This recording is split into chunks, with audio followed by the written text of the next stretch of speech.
The council chamber on Threx Prime was cold and silent. It always was. The walls were made of black stone that swallowed light, and the air smelled like metal and old dust. This was the place where the Galactic Dominion decided which species would live free and which would serve. For 11,000 years, no one had questioned the decisions made in this room. Grand Arbiter Vorath Kessin stood at the center of the chamber. He was tall, even by the standards of his insectoid species. His body was covered in dark armor-like skin, and his 4 black eyes moved slowly across the holographic star map floating before him. Each glowing dot on the map was a world. Each world had a number, and each number had a fate already written. "Next," Vorath said. His voice was deep and carried no warmth. A small figure hurried forward. Scribe Leon was a 4-armed alchemist, barely half the height of Vorath. Her species, the Miri, had been conquered long ago. Now they served as record keepers. Leon held a data tablet in 2 of her hands and kept the other 2 pressed nervously against her chest. "Species 4217, she said, her voice thin and careful. "Located in the outer rim. A planet called Earth. The local species calls themselves humans." Vorath did not look at her. "Classification?" "Class 2. Early technology. The last survey was conducted 214 years ago. At that time, they had basic nuclear capability and no space travel beyond their own moon." Vorath waved one of his long arms. "Standard harvest. Assign a fleet." Leon hesitated. Her fingers tightened on the tablet. "Grand Arbiter, there is something unusual in the file." "Unusual?" "The electromagnetic readings from their system have changed significantly since the last scan. The energy output is far beyond what a Class 2 civilization should produce. It is possible that the data is outdated and they have advanced further than we, Scribe." Vorath finally looked at her. His 4 eyes were like pits of nothing. "I have overseen the harvest of 300 species. Every single one of them believed they were special. Every single one of them was wrong. Assign a fleet." Leon lowered her head. "Yes, Grand Arbiter." She entered the order into the system. 10,000 warships. A full harvester fleet, commanded by Fleet Commander Draxus Moore. It would arrive at the human system in 40 standard rotations. The operation was expected to last less than 3. It was routine. Completely routine.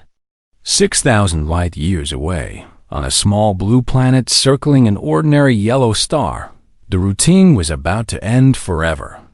Deep beneath the Himalayan mountains, in a facility that no satellite could see and no signal could reach, a room full of screens flickered with alien text. This was the listening post of the Void Wardens, Earth's most secret military branch. For 60 years, they had been intercepting, recording, and decoding every transmission the Galactic Dominion sent across the stars. The Dominion did not know they existed. The Dominion did not know that humanity had been watching. Dr. Eamon Halil sat in front of the largest screen. He was a thin man with gray hair and tired eyes that had spent too many years reading alien languages. His team of 12 analysts worked around him in silence. They had learned long ago that when Dr. Halil went quiet, something important was happening. He read the intercepted transmission 3 times. Then he read it a 4th time, just to be sure. "Get me Admiral Drake," he said softly. 20 minutes later, Admiral Soren Drake walked into the room. He was not a large man, but he filled every space he entered. His face was hard, lined with scars from battles that no civilian would ever know about. His gray eyes were calm in a way that made other people nervous. He had commanded the Void Wardens for 15 years, and in that time, he had turned Earth's secret fleet into the most advanced military force in this part of the galaxy. He had been waiting for this day. Dr. Halil put the translated message on the main screen. It was a Dominion deployment order. A harvester fleet of 10,000 warships had been assigned to the Sol system. Their mission was conquest. Their expectation was zero resistance.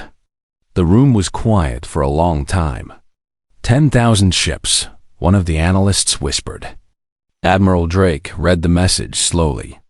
He read the fleet composition, the commander's name, the estimated arrival time, and the tactical approach.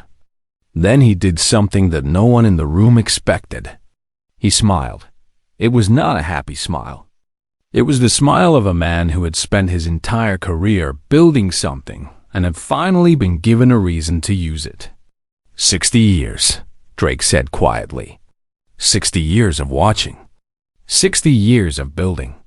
60 years of every scientist, every engineer, every soldier on this planet working toward one single question.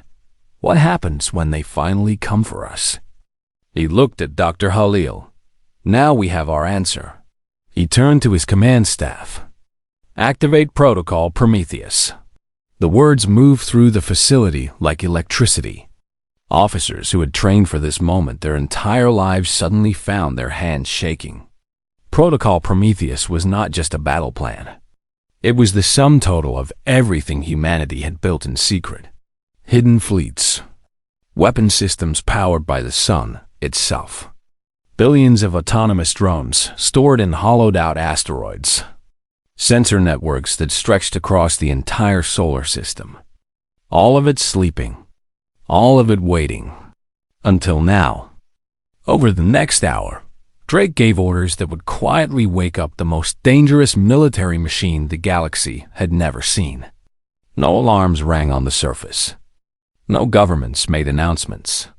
The people of Earth continued their ordinary lives, unaware that their survival was being fought for in the silence beneath mountains. When the preparations were confirmed, Drake sat down and opened the communication channel. But he did not send the message to his own fleet.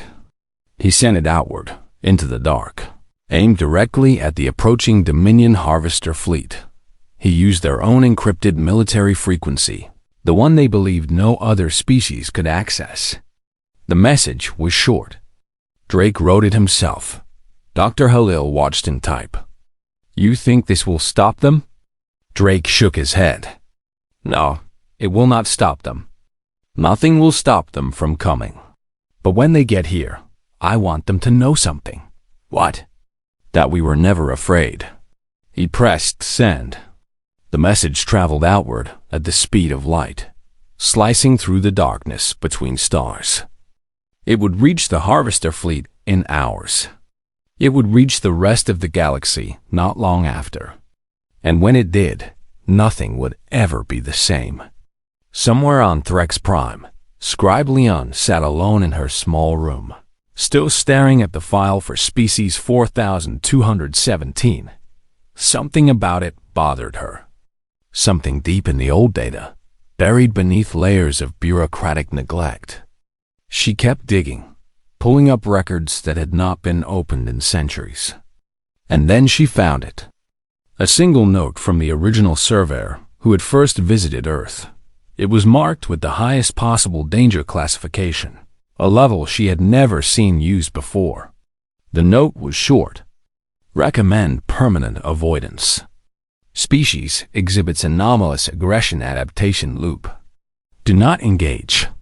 Someone had overridden the warning 200 years ago. Someone had buried it. Leon stared at the words. Her four hands trembled. She tried to send a message to Fleet Commander Draxus, to warn him, to tell him that something was very wrong about this planet. The message was blocked. Authorization denied. By order of Grand Arbiter Vorath. She sat in the dark, her hearts beating fast, and wondered what the humans were going to do to that fleet. The Dominion Harvester flagship Teeth of Obedience was a monster of metal and purpose. It stretched nearly 4 kilometers from bow to stern, covered in weapons that could crack the surface of a planet. Inside its command bridge, 200 officers worked in perfect, obedient silence. They had done this many times before. The conquest of a primitive world was not exciting. It was paperwork with explosions.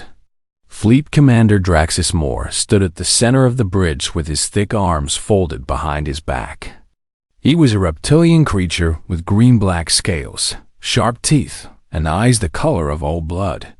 He had commanded 40 campaigns for the Dominion and had never lost. Not once. He did not intend to start with some backwater planet in the Outer Rim. The fleet had exited slipspace at a staging point 2 light years from the human system. 10,000 warships held position in the cold dark, running final checks before the jump to their target. It would be fast. It always was. 3 days at most. Probably less. "Commander," a voice called from the communications station. It was Signals Officer Talith, a young and nervous creature with large ears and pale skin. His species had been absorbed into the Dominion 4 centuries ago. He was good at his job, but right now his hands were shaking. Draxus turned his heavy head. "What is it?" "We are receiving a transmission, sir." "Directed at us. From Frex Prime?" "No, sir." Talith swallowed hard. "From the target system. From Earth." The bridge went quiet. Every officer stopped what they were doing. Draxus walked slowly toward the communication station. "That is not possible. They are a Class 2 civilization. They should not have the technology to detect us, much less send a targeted transmission." "I know, sir. But there is something worse." Talith looked up at his commander with wide, frightened eyes. "The transmission is on our encrypted military frequency, the one that has never been broken by any species, ever." Draxus stared at him for a long moment. Then he said, "Play it." Talith pressed the control. The bridge speakers crackled once, and then a voice filled the room.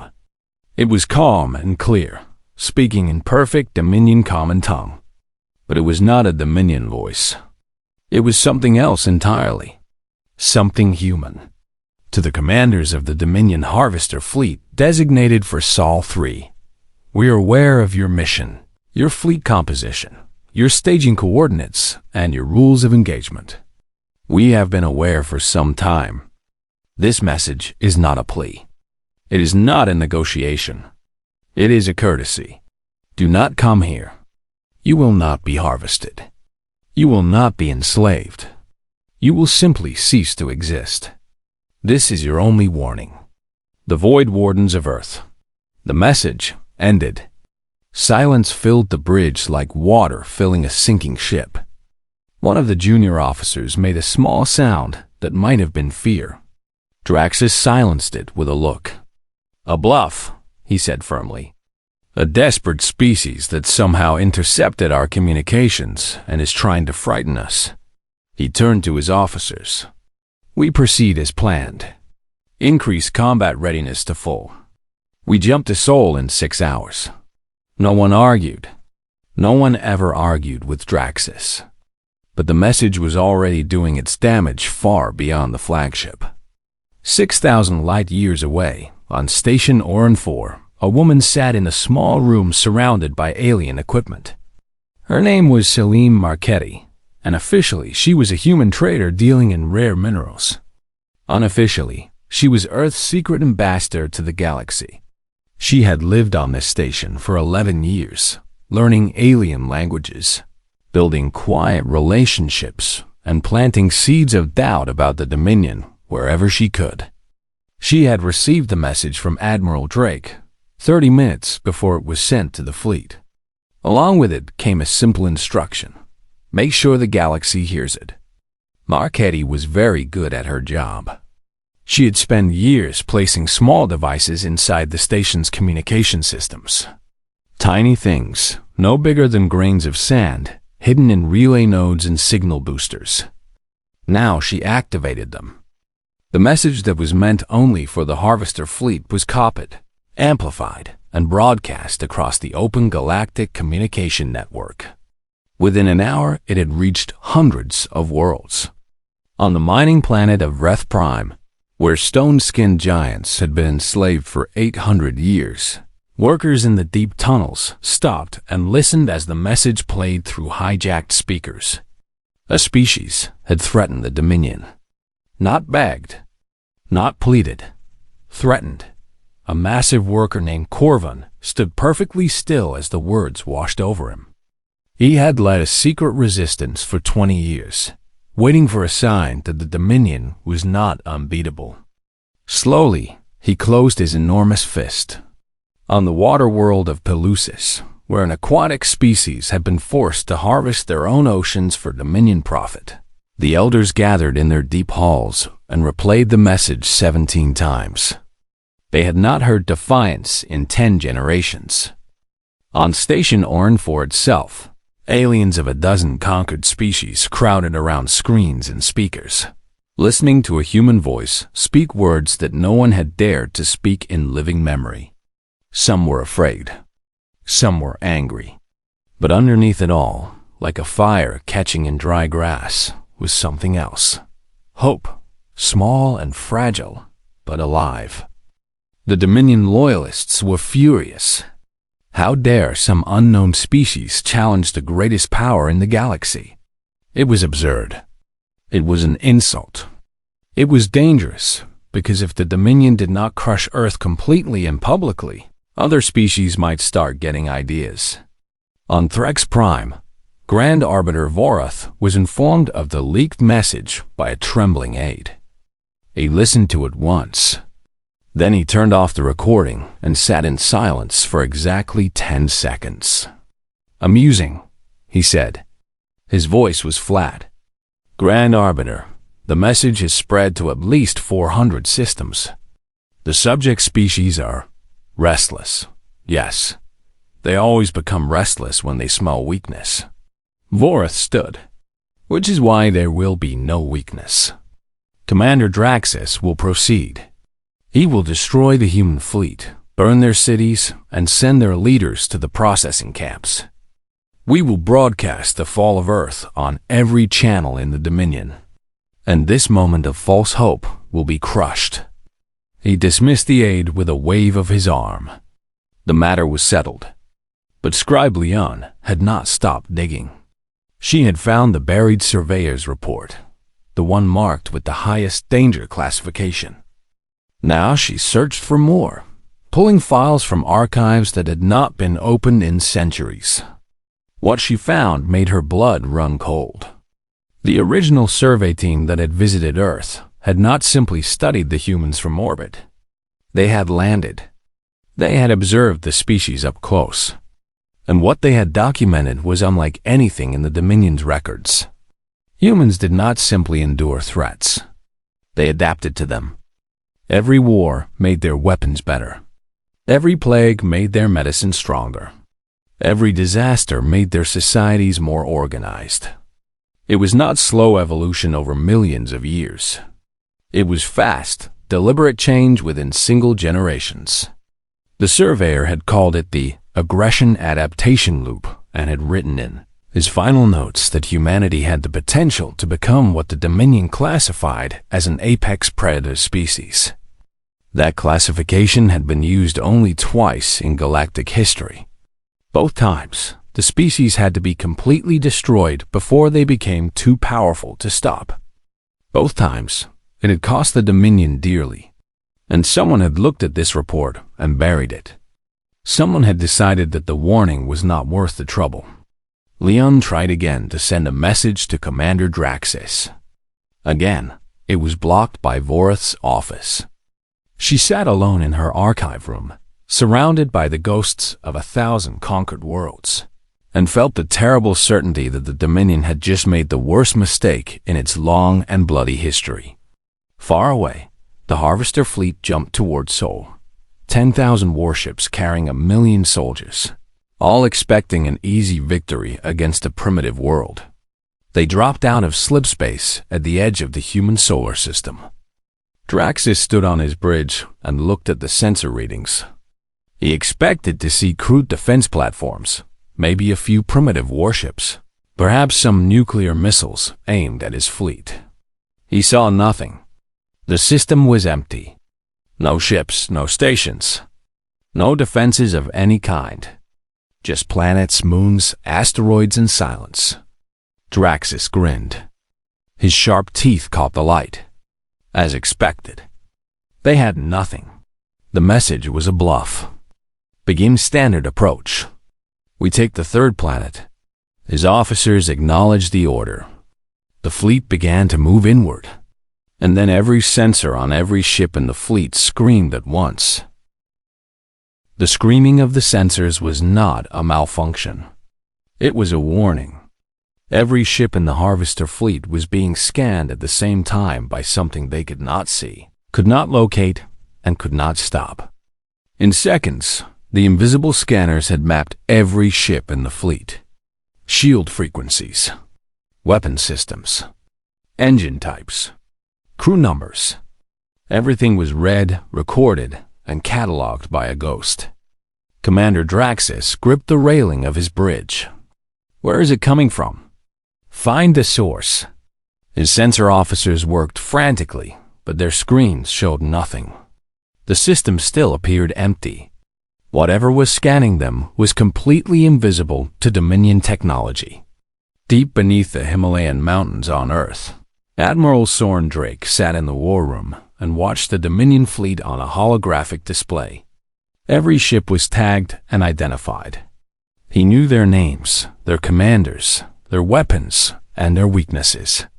His Spectre grid, a network of thousands of cloaked sensor platforms spread across the entire solar system, had given him a perfect picture of the enemy. He studied the display calmly. His officers waited for his command. They are in the outer system. Drake asked. Yes, Admiral. Passing the orbit of Neptune. Standard conquest formation. They are moving toward Earth. Drake nodded slowly. Activate the cage.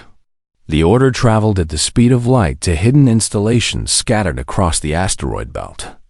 Thousands of microsatellites, each no larger than a human fist, had been sleeping among the rocks for decades. Now they woke up. They powered on simultaneously and began emitting a resonance frequency that was specifically designed to disrupt one thing: Dominion slipspace drives. On the bridge of the Teeth of Obedience, a new alarm sounded. Commander, the navigation officer called out, his voice cracking. Slipspace drives are offline. All ships reporting the same failure. We cannot generate a slipspace window. Draxus turned sharply. What? Something is interfering with our drive systems. The interference is coming from everywhere. We cannot determine the source. The truth settled over Draxus like a cold hand on the back of his neck. They could not leave. The fleet that had come to conquer this system was now trapped inside it. He forced himself to stay calm. It does not matter. We have 10,000 warships. Whatever they have hidden in this system, we will crush it. All ships, battle formation. Move toward the third planet. Maximum speed. The fleet reformed and pushed inward. They moved past the gas giants and into the asteroid belt. That was when the second phase began.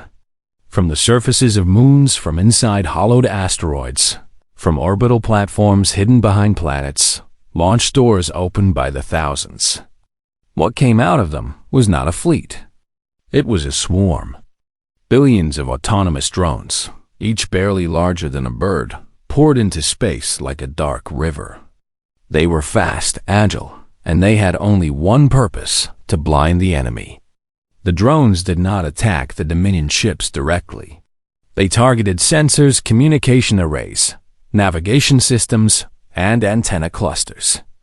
They moved in coordinated waves, overwhelming the point defense guns that tried to shoot them down. For every drone destroyed, 10 more took its place. Within minutes, the Harvester fleet began to go dark. Ships lost contact with each other. Sensor screens filled with static. Navigation systems gave false readings. Commanders shouted orders into dead communication channels. The most powerful fleet the Dominion had sent to conquer a single world was suddenly flying blind in enemy space. Draxus watched his bridge screens die one by one. The organized, disciplined fleet he commanded was falling into chaos. Ships were drifting, unable to coordinate. Some were firing wildly at the drones, wasting ammunition on targets too small and too many to hit. "This is impossible," his weapons officer said quietly. "No Class 2 species could do this." "They are not Class 2, Draxus replied. His voice was hard, but something in his eyes had changed. It was the first crack of doubt he had felt in 40 campaigns.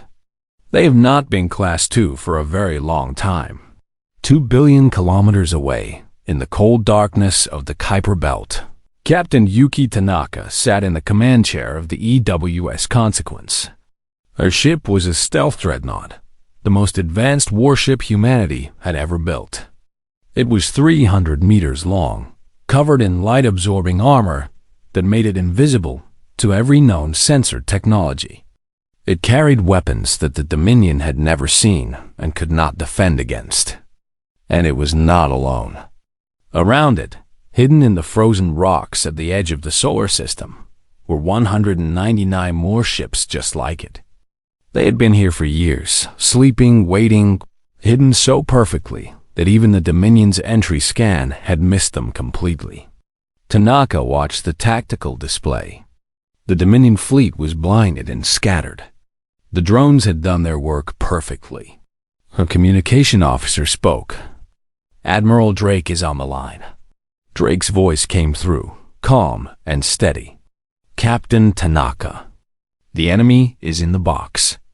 You are authorized for Phase 3. Hit them." Tanaka looked at her bridge crew. These were men and women who had trained their entire lives for a battle they hoped would never come. Now it was here. "All ships," she said. "Decloak. Weapons free." 200 stealth dreadnoughts powered up their engines and dropped their cloaking fields at the same time. To the Dominion sensors that were still barely working, it looked like 200 stars had suddenly appeared in the outer system. Each one was moving toward the fleet at incredible speed. The human ships hit the Dominion fleet like a hammer hitting glass. Kinetic accelerator rounds, fired at a significant fraction of the speed of light, punched through Dominion armor like it was paper. Antimatter torpedoes detonated against shields that were already weakened by the drone attacks. Weapons that the Dominion had never encountered and had no defense against tore through their formations. The battle, if it could even be called that, lasted less than 3 hours. The Dominion fleet had been built to overwhelm inferior opponents with superior numbers. It had never fought an enemy that was technologically superior, tactically prepared, and fighting in a system that had been turned into a weapon. The Harvester fleet was not defeated. It was taken apart, piece by piece, with a precision that was almost surgical. When it was over, 600 Dominion ships remained out of 10,000. They were damaged, scattered, and trying desperately to find a way out of the system. The cage was still active. They were still trapped. On the bridge of the Teeth of Obedience, Commander Draxus sat in his command chair, surrounded by fire and sparking consoles. Half his bridge crew was dead. His ship was crippled. The fleet he had commanded, the fleet that had never known defeat under his leadership, was gone. He managed to send one last transmission to Threx Prime through the wreckage of his communication system. His voice was flat and empty. They knew everything. They were ready. "We are lost. Do not send more ships. Do not come to this system. They are not what we thought they were." Admiral Drake received the transmission at the same time as Threx Prime. He studied it for a moment. Then he gave an order that surprised his own officers. "Drop the cage. Let the survivors leave." His tactical officer frowned. "Admiral, they will report back to the Dominion. They will tell them everything." "Yes," Drake said. "That is exactly the point." He opened a communication channel to the retreating Dominion ships. His voice was calm, measured, and carried the weight of a species that had just proven itself to the galaxy. "This is Admiral Soren Drake of the Void Wardens. You are free to leave. Go home. Tell your masters what happened here. Tell them that we were merciful today. Tell them not to make us be anything else." The 600 surviving ships limped out of the Sol system and into slipspace as fast as their damaged drives could carry them. Behind them, the wreckage of 9,400 warships drifted silently through the asteroid belt. Across the galaxy, the Watcher Network, a secret collective of enslaved species who monitored Dominion activities, had been recording everything. They had tapped into the fleet's own communication relays and captured the entire battle. Now they broadcast it to every world they could reach. Billions of beings on hundreds of planets watched Dominion warships burn. They watched the symbols of their oppression broken and scattered like toys. They watched a species they had never heard of stand alone against the most powerful military force in the galaxy and win without breaking a sweat. On Threx Prime, Grand Arbiter Vorath received the battle data in his private chamber. He watched the recordings in silence. He read the analysis from his war scientists 3 times. Then his hands began to tremble. It was not the defeat that frightened him. Defeats could be avenged. It was what the analysis showed. The humans had not used their full strength. The weapons they deployed, the tactics they used, the forces they committed, all of it represented perhaps 40% of their estimated total capability. They had fought 10,000 warships with one hand behind their back. They had not been trying to win a war. They had been sending a message. And the message was clear. This was only a taste. The Dominion had ruled the galaxy for 11,000 years. In all that time, it had never lost a fleet. It had never been publicly humiliated. It had never been afraid. Now it was all 3. On Threx Prime, the capital world of the Dominion, chaos had taken root like a disease. The council chambers that had once operated in cold, efficient silence were now filled with shouting voices. Political factions that had spent centuries pretending to agree were suddenly at each other's throats. Hardliners demanded blood. Moderates urged caution. And everyone, whether they admitted it or not, was scared. Grand Arbiter Vorath stood above it all, watching the chaos from his elevated platform. He had ruled the Dominion for 3,000 years. He had crushed rebellions, silenced dissent, and buried entire species in the dust of history. He was not about to let one small planet in the outer rim tear his empire apart. He raised one long arm and the chamber fell silent. "Enough," he said. His voice cut through the noise like a blade. "The humans surprised us. I acknowledge this. They used deception and preparation to destroy a single fleet. This is not a defeat. It is a lesson, and we will respond with the appropriate force." He turned to his military commanders. "Assemble the Grand Armada. Every warship, every carrier, every weapon platform in the Dominion. 200,000 ships. We will go to Earth not to conquer it, but to erase it. Every city, every structure, every living thing on that planet will be turned to ash. And the galaxy will watch." The chamber erupted in approval. The hardliners cheered. The moderates stayed silent. The order was given. But not everyone on Threx Prime was cheering. Councillor Metha was a moderate politician who had spent her career trying to reform the Dominion from within. She was a thin, pale creature with silver eyes and a mind sharp enough to see what others refused to look at. She watched Vorath's speech and saw something the cheering crowd did not: desperation. Vorath was not acting from strength. He was acting from fear. And fear made empires do foolish things.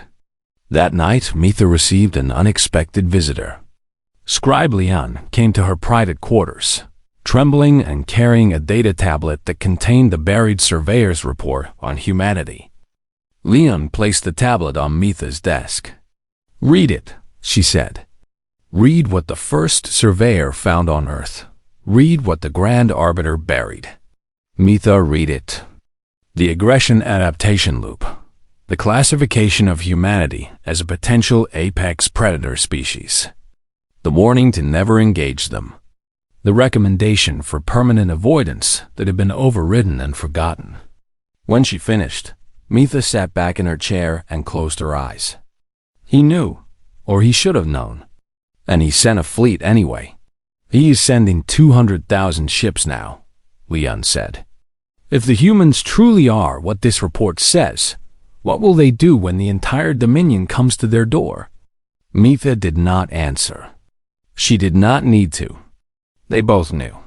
Far from Threx Prime, on Station Oran 4, Ambassador Salim Marchetti was done hiding. For 11 years she had pretended to be a traitor, building quiet connections and planting seeds of rebellion. Now the seeds had grown, and it was time to stop pretending. She called a meeting, not in secret rooms or hidden channels, but openly, in the main trading hall of the station. Representatives from 14 conquered species came. Some were large, some were small, some breathed air, and some breathed liquid.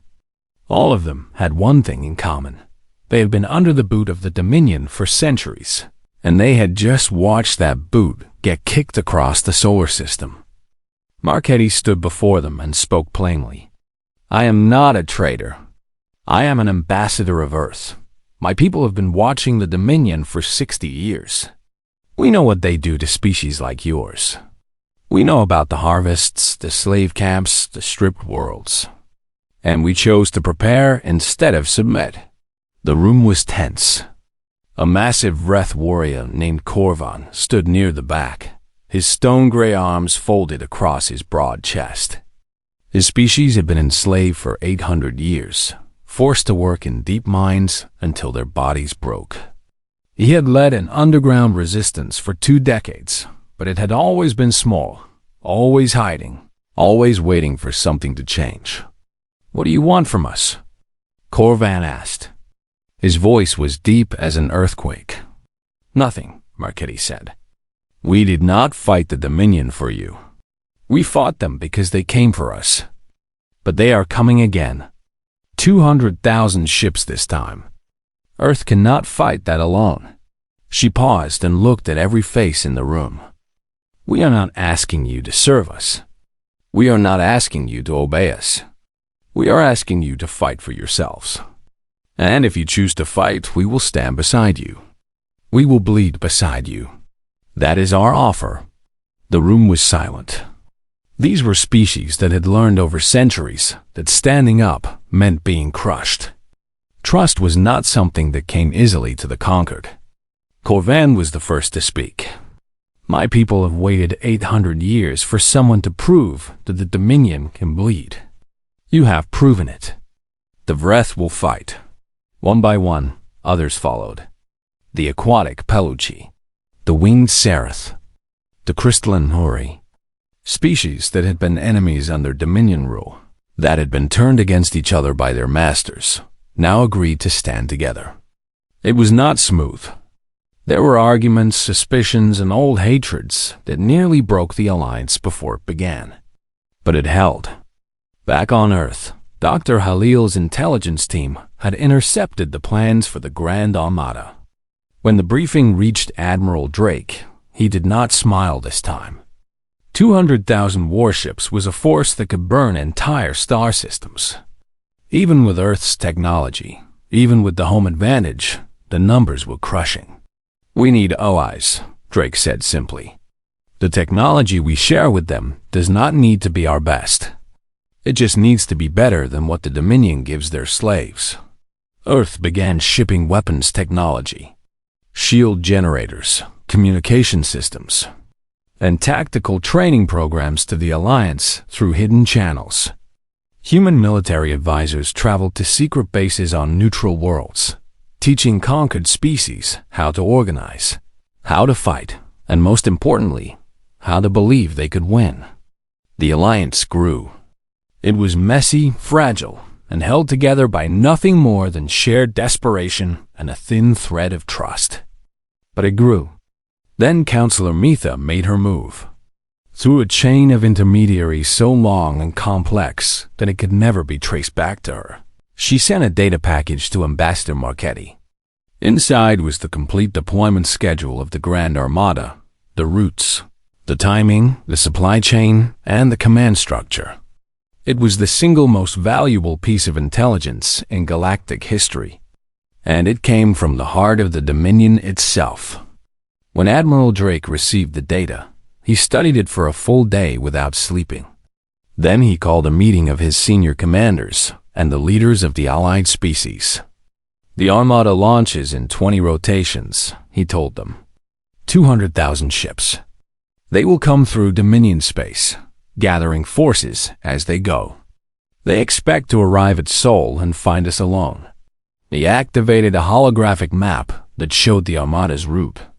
Red dots stretched across the galaxy, like a river of blood flowing toward Earth. But look at what they leave behind. He highlighted the Dominion's rear, the subjugated worlds, the supply stations, the lightly defended garrisons. They are pulling everything to the front. Everything. Their empire will be hollow behind them. Corvan understood immediately. We strike behind them. We cut their supply lines. We take back our worlds while their ships are far away. Drake nodded. The Dominion has spent 11,000 years building an empire on the backs of slaves. They forgot something important about slaves. What? Marchetti asked.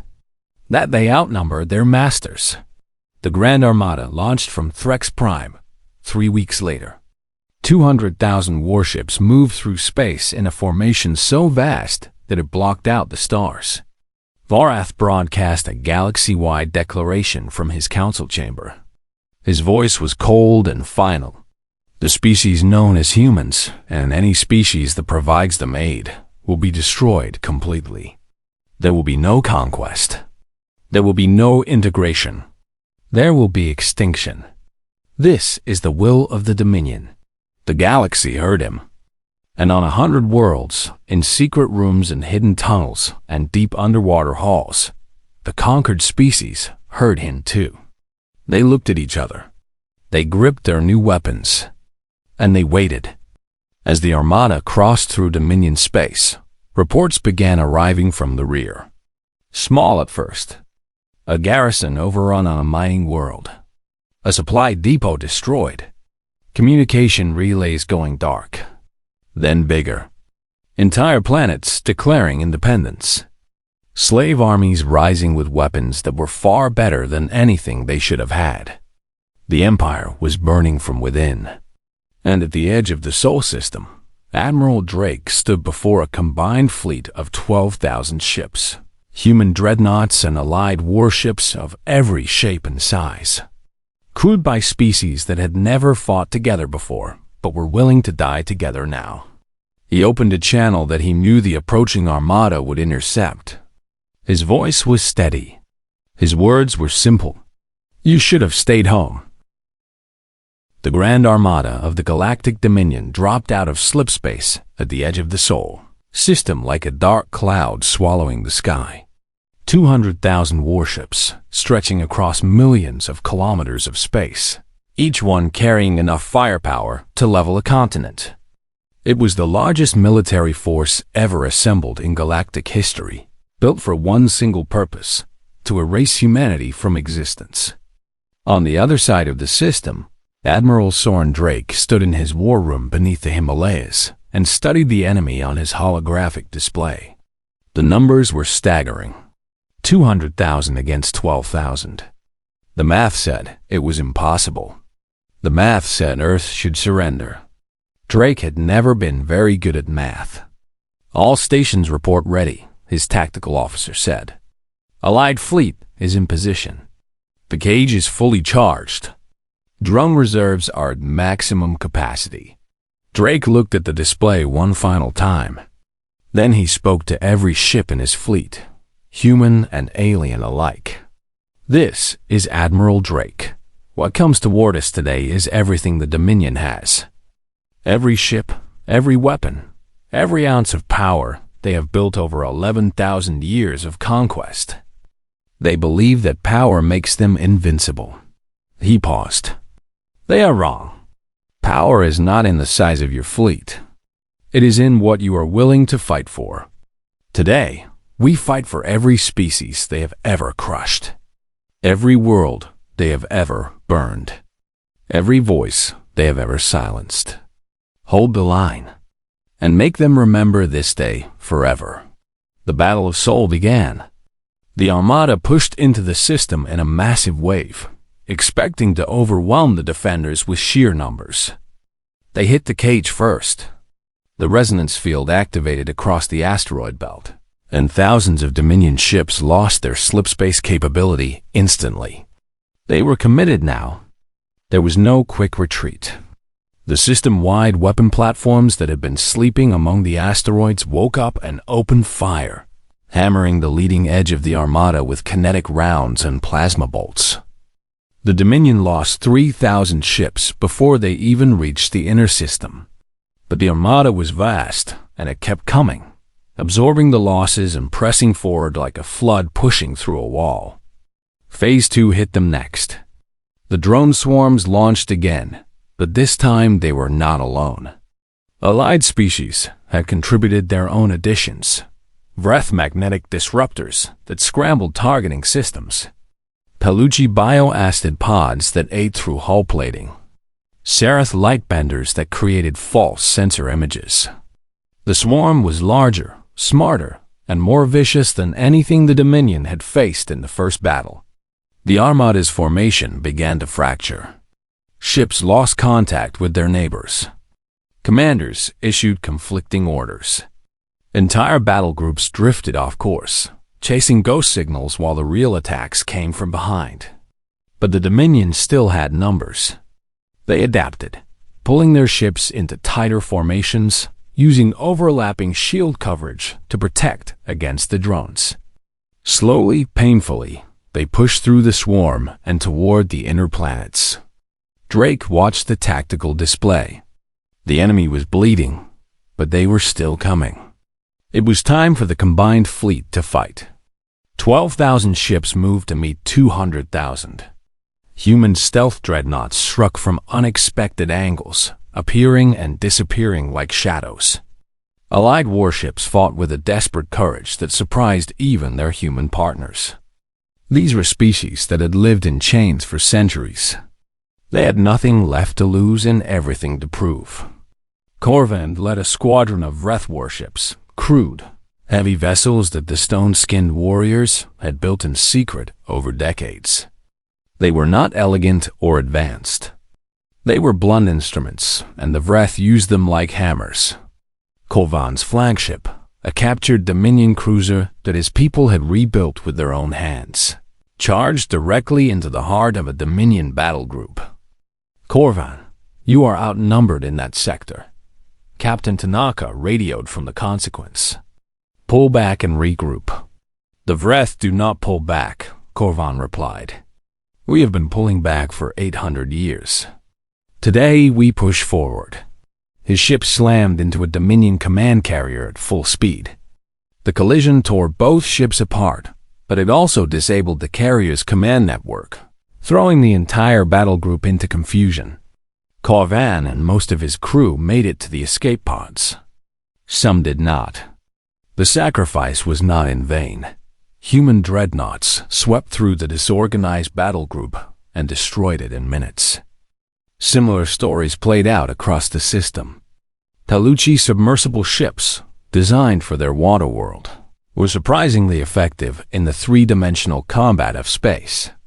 Sereth pilots, with their natural wings and incredible reflexes, flew fighter craft with a skill that left even human pilots in awe. Species that had never fought before, that had been told for centuries that they were weak and worthless, discovered that they were neither. But the Armada kept coming. The Dominion had not ruled the galaxy for 11,000 years by being easy to beat. Commander Draxus, given one final chance by Vareth to redeem himself, led the Armada's core fleet, 50,000 of the most powerful warships, in a direct push toward Earth. They broke through the defensive lines by sheer force and began their approach to the blue planet. Drake watched them come. His face was calm, but his officers could see the tension in his jaw. This was the moment everything depended on. "Authorize Protocol Prometheus," he said. "Full activation." Deep inside the sun, something stirred. For 30 years, Earth scientists had been building devices that reached into the star itself and drew energy directly from its core. Stellar energy taps buried beneath the surface of the sun, connected to a network of relay stations that stretched across the inner system. This network fed into the Soulfire Array, a weapon system of a scale that no species in the galaxy had ever imagined, because no species had ever been bold enough or desperate enough to try to weaponize a star. The array activated.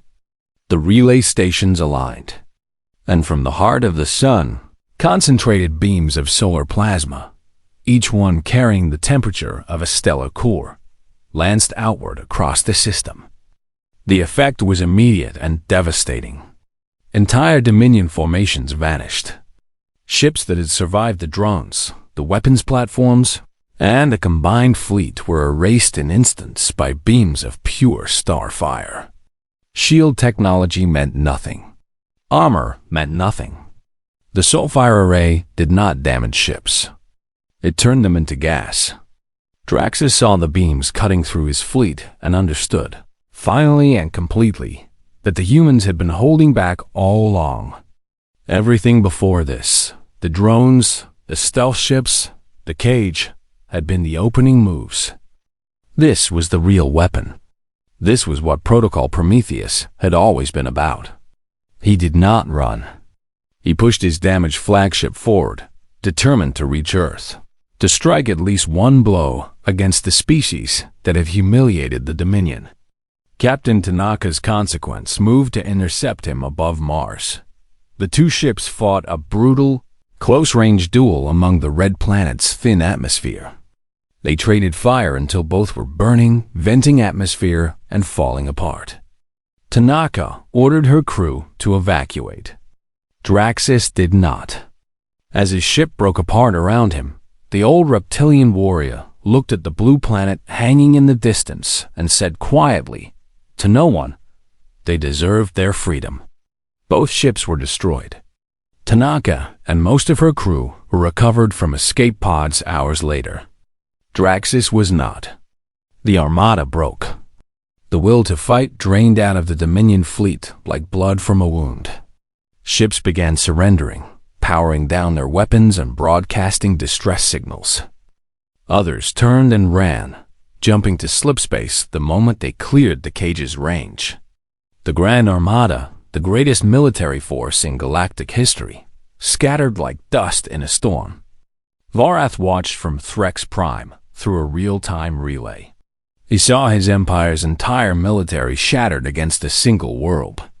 He saw the reports flooding in from behind the lines, world after world after world breaking free. Slave armies overwhelming their masters. Dominion flags being torn down and burned on planets that had lived in darkness for centuries. He sat alone in his council chamber as the lights went out around him, one by one. The power grid was failing. The people of Threx Prime were in the streets. His guards had abandoned their posts. The door to his chamber opened. He expected soldiers. He expected assassins. It was Scribe Leon, small, quiet, four-armed Leon, who had tried to warn him. Who had been ignored? Who had been silenced? She stood in the doorway and looked at the most powerful being in the galaxy, now sitting alone in the dark. "You were warned," she said. That was all. She turned and walked away. The Dominion fell in daze. Not because it was conquered, but because it had been hollow for centuries, held together by fear alone. And when the fear was broken, there was nothing left. Earth did not claim the galaxy. Admiral Drake addressed the newly formed Free Systems Accord, a coalition of every species that had fought for its freedom, and said words that would be remembered for 10,000 years. "We are not your rulers. We are not your saviors. We are your neighbors. and we will be here if you need us. The galaxy began to heal. It would take generations. Old wounds between species ran deep, and the scars of 11,000 years of oppression would not fade quickly. But for the first time in living memory, the future was not written by conquerors. Dr. Amun Halil retired to a small house in the mountains. He kept one thing on his desk, a framed copy of the original message that Earth had sent to the Harvester fleet. Sometimes, in the quiet evenings, he would read it and smile. Ambassador Marchetti moved to Station Orn 4 permanently. She became Earth's first official galactic ambassador and spent the rest of her life building bridges between species that had forgotten how to trust. Corvan returned to Vreth Prime, free for the first time in 800 years. He stood on the surface of his world, feeling the wind on his stone skin, and planted a flag. Not a flag of conquest or empire. A simple marker with simple words. We remember. We endure. We are free. And on a small blue planet circling an ordinary yellow star, 7 billion people looked up at the sky and saw something new in the darkness between the stars. Not enemies. Not masters. Not threats. Neighbors. The galaxy had believed for 11,000 years that power meant dominion, that the strong ruled and the weak obeyed, that this was the natural order of things and could never be changed. But the humans taught them a different lesson. Power was not the fist that struck. It was the hand that refused to kneel. And Earth, small and blue and unbelievably stubborn, had never learned how to kneel.